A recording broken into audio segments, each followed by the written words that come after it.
Bonjour, pour cette nouvelle vidéo, on va toujours garder l'arbre de vie tel que vous le connaissez, hein.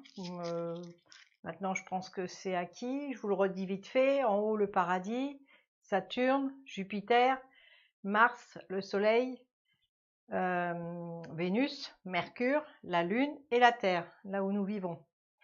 Ici, vous avez le mur de la lumière qui représente justement le mur du temps, la vitesse de la lumière. Et si on plie l'arbre en deux, la pliure se fait exactement à cet endroit-là. Donc, il y a vraiment un mur. OK? Enfin, symbolique, bien sûr. Donc voilà, donc aujourd'hui, on va parler des différentes dimensions qui se posent aussi sur l'arbre de vie. Et donc justement, ce dessin est très pratique justement pour aussi pouvoir mettre ce genre de, enfin comprendre ce genre de notions.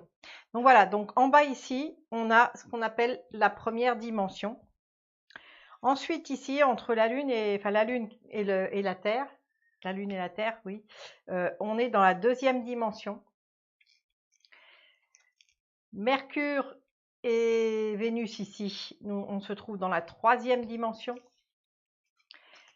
La quatrième dimension, c'est justement le mur du temps. Mars et Jupiter ici, on est dans la cinquième dimension. Le trou ici, on s'appelle date, on l'a vu je crois, on l'appelle aussi, enfin c'est un trou de verre ou une fontaine blanche, un trou noir en astronomie. On est dans la sixième dimension, et oui. Ensuite ici, entre Saturne et ici, là où il y a la création des mondes, c'est-à-dire le Big Bounce, on est dans la septième dimension. Et tout en haut, ce que nous on pourrait appeler le paradis, on est dans la huitième dimension. Alors la physique quantique dit aujourd'hui qu'il y a jusqu'à 11 voire 12 dimensions. Donc en effet, il y a encore les autres dimensions qui sont au-dessus, mais bon, aujourd'hui on va s'arrêter là parce que c'est déjà un peu compliqué à comprendre. Donc on va pas trop corser les choses. Donc voilà, donc pour avoir une notion de ce que c'est que la première dimension, c'est le point. Donc le point, si je vous mets un point, c'est invisible. Donc voilà, ça c'est la première dimension. Par contre, si j'aligne une série de points, je vais définir un trait. Donc pour faire simple, on pourrait dire, regardez, j'ai pris un dessin, un cube, et donc les traits du cube, les arêtes du cube, qui sont représentés par des points successifs qui s'alignent les uns à côté des autres, on pourrait dire que ce dessin-là, du moins les arêtes du cube, représentent ce qu'on pourrait appeler la première dimension. Ensuite, la deuxième dimension, eh bien, c'est une surface plane. On est, par exemple, quand vous regardez, quand vous lisez une bande dessinée, c'est du 2D, c'est du plat, il n'y a pas de volume. Donc voilà, donc le carré, la surface plane du carré, c'est la deuxième dimension. On pourrait aussi l'associer aux parois du cube. Alors ici, il manque la paroi devant parce que si je la fermais, ça vous ferait un cube complet et on serait plus. Donc c'est juste pour vous amener la notion que la paroi des parois qui forment un cube, la paroi, c'est de la 2D, d'accord? Comme des planches que vous agencez pour faire après un cube. Donc là, on est encore en 2D. Ok, et la troisième dimension, bien sûr, c'est le cube. Voilà. Donc ça, c'est juste pour remettre les choses en place. Quatrième dimension, eh bien la quatrième dimension, c'est le temps. En tout cas, sur l'arbre de vie, nous on le conçoit comme ça. Après, des physiciens pourraient vous dire que la quatrième dimension, c'est autre. Mais bon, là pour mieux comprendre les choses, ça parle bien comme ça pour nous, c'est de dire qu'ici qu'il y a 4 dimensions. Donc voilà.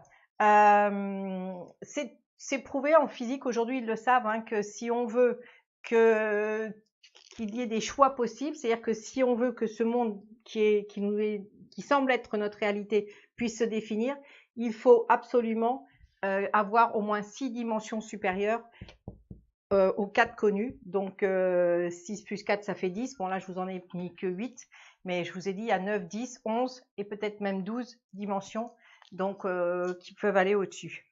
Ensuite, le monde d'en bas, on l'a vu, c'est le monde de la matière. Le monde d'en haut, c'est le monde de l'invisible pour nous.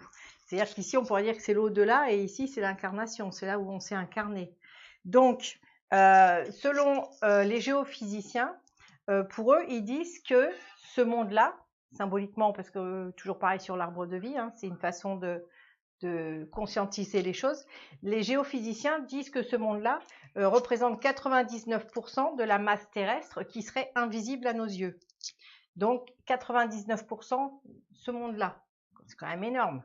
Donc ça veut dire que tout ça, 99% des choses sont invisibles à nos yeux. Et donc il nous reste 1% en bas, ici. Si on se base sur les physiciens, eux, raisonnent au niveau de l'atome. Donc, ils disent que c'est 99,99999%, enfin, il manque des 9, de la masse atomique qui est invisible à nos yeux. Et donc, 0,0001% serait visible à nos yeux. Donc, vous voyez que ce que l'on croit être notre réalité est loin, mais vraiment loin d'être la réalité. Et qu'on vit vraiment dans un monde d'illusions. D'accord?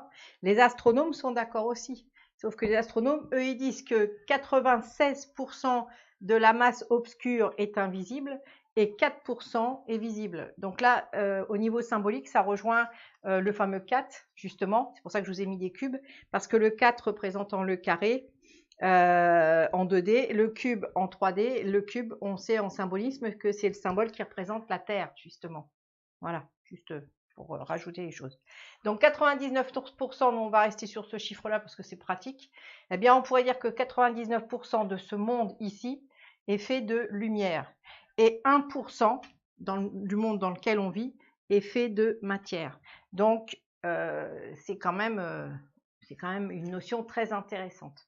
Donc voilà, donc comme je vous disais tout à l'heure, ici, on a quelque chose d'invisible. Et ici, on a quelque chose de visible. Donc, on verra dans la prochaine vidéo que ces dimensions-là sont définies parce que si ces dimensions-là n'existaient pas, on n'aurait pas ce qu'on appelle le choix des possibles, c'est-à-dire que notre libre arbitre ne pourrait pas exister. Mais le libre arbitre, on le verra, il existe dans ce monde-là, mais pas dans ce monde-là. Ici, on est dans le déterminisme. C'est pour ça que les gens disent oh, bah, c'est mon destin, hein. De toute façon, il fallait bien que ça arrive, hein. C'était prévu. Et ben vous allez voir qu'aujourd'hui, les neurosciences, les physiciens, la physique quantique, ils commencent à admettre qu'on peut créer son futur, qu'on peut changer les choses. Mais si vous voulez aller changer les choses, c'est pas le 1% de matière qui peut bouger 99% ici. C'est l'inverse. C'est la lumière qui va créer ici dans la matière. Donc vous allez comprendre, et c'est ce que je vais expliquer pour ceux qui veulent s'intéresser au sujet que je vais proposer dans mon école, il suffit d'aller sur mon site internet, eh bien vous verrez que si vous voulez changer votre vie, si vous voulez changer la matière, si vous voulez changer votre réalité, eh bien il faut vous mettre dans ce monde-là. Et il y a des façons de le faire, c'est-à-dire que on se met en état modifié de conscience. On en parlera la prochaine fois. Je vous dis au revoir, à bientôt.